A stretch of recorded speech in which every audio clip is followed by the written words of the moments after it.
DY, when I shared about my 2 million fire journey, you said it's too little for true freedom. Why do you think 2 million isn't enough, especially in Singapore's context? Inflation is more severe than most people expect, especially in a high-cost city like Singapore. For a 39-year-old, expenses remain high. Think about supporting a family, lifestyle upgrades, and future-proofing against medical and educational costs. 2 million might cover basics, but not a robust, comfortable lifestyle. So for you, fire isn't just about basic survival. It's about preserving or enhancing your lifestyle post-retirement. But doesn't aiming for a higher standard of living add a new kind of pressure to the fire journey? Not at all. True retirement, to me, means no drop in quality of life. If you have to downgrade or constantly worry about money, retirement becomes stressful instead of liberating. The point is to have real independence, not just to scrape by. You mentioned your personal target is around 15 million, which is substantially higher than most people's fire goals. How did you arrive at that number? Was it expense-based or more aspirational? I never believed in lean fire. My goal was always to be able to give my family comfort and stability, good housing, cars, liquidity to seize opportunities, and peace of mind. As the sole breadwinner with teenage kids, 15 million is a realistic buffer to maintain comfort without stress. That's a stark contrast to typical fire advocates who set numbers around 1-2 million. Do you think most people underestimate what's truly needed for long-term security? Absolutely. Many forget to account for unforeseen expenses, inflation, and lifestyle desires. It's easy to misjudge future needs, especially if you want more than just subsistence. A larger buffer is essential for genuine freedom. Tell us about your early money experiences. Did you grow up expecting to be wealthy, or was this something you built over time? I grew up in an HDB flat with a sole breadwinner father. We were comfortable but not rich. I was money conscious early, always saving and hustling, even as a teenager. My mindset is shaped by those modest beginnings. I don't feel wealthy even today, despite my net worth. That's interesting.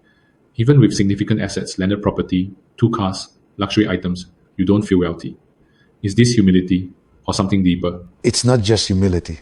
I've always viewed myself as an ordinary person, regardless of assets.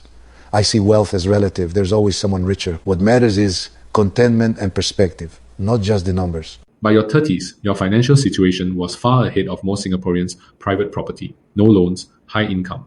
How did you achieve such rapid progress? I joined the financial industry, which is where money circulates. Hard work, seizing the right opportunities, and a conservative approach to spending helped. I paid off my properties, avoided debt, and saved aggressively. Luck played a role too, rising with a booming market. Many assume high income leads to financial security, but you stress the importance of saving and investing.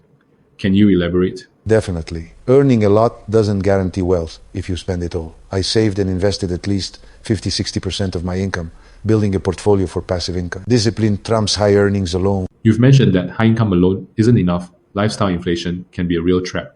Can you explain why even high earners often struggle to achieve FIRE? Lifestyle inflation is when your spending rises with your income. Many who make 500K or more end up spending almost as much, often on depreciating assets or luxury goods. Without self-control and clear values, you can end up broke despite a big paycheck. So, is the bigger challenge making money or keeping it? For me, making money was harder.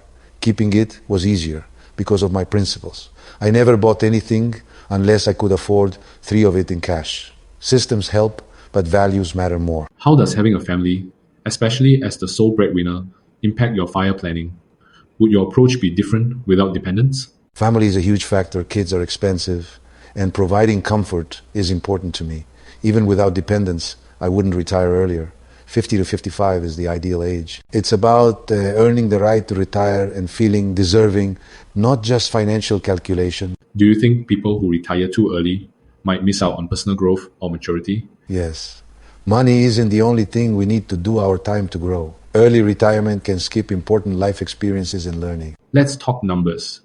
If someone has 2 million in 2025 Singapore, how far would that really go, given inflation, healthcare, and other rising costs? For someone young, 2 million won't go far. Costs in Singapore, education, healthcare, daily living are only rising. What feels safe now could get tight in a decade. Most people underestimate how quickly expenses can accelerate. So, is it more dangerous to focus on the number itself or on underestimating how life's costs grow? Underestimation is the bigger risk. Without a big buffer, you're exposed to unexpected events. Better to over-prepare than to be forced to backtrack later. You've been critical of lean fire and influencer narratives. In your view, are most people chasing a myth rather than real financial independence? Absolutely. Lean fire is, to me, just masking financial insecurity. Many so-called fire influencers aren't truly independent. They're still working to fund their lifestyle. Real fire is rare, especially in Singapore, and should mean genuine freedom, not austerity. Why do you think lean fire is so popular then? It's attractive because it seems attainable, but it doesn't stand up to real-life pressures or emergencies. It's better to be honest about what's possible and strive for meaningful, sustainable independence. Let's address the elephant in the room. Is fire in Singapore only achievable for high earners? Yes, early retirement here is largely a privilege for the top 1%. The average Singaporean faces high costs and limited earning potential, making true fire almost impossible, unless they're willing to relocate or significantly adjust expectations. That's a sobering message. Does this mean the fire dream is misleading for most people here? It can be, if not approached realistically. It's fine not to fire. People should focus on living meaningfully within their means rather than chasing unattainable ideals. You've achieved your financial goals. What's next for you? What becomes the mission after fire? My focus is on nurturing my teenage children, instilling the right values and principles, and enjoying life with my wife. It's about legacy, not just wealth accumulation. Money becomes a tool, not the end goal. If you could leave one piece of advice for Singaporeans pursuing fire, what would it be? Pursue fire meaningfully and ethically. Don't sacrifice integrity or morality for money. Ultimately, living true to yourself is more important than hitting a financial target.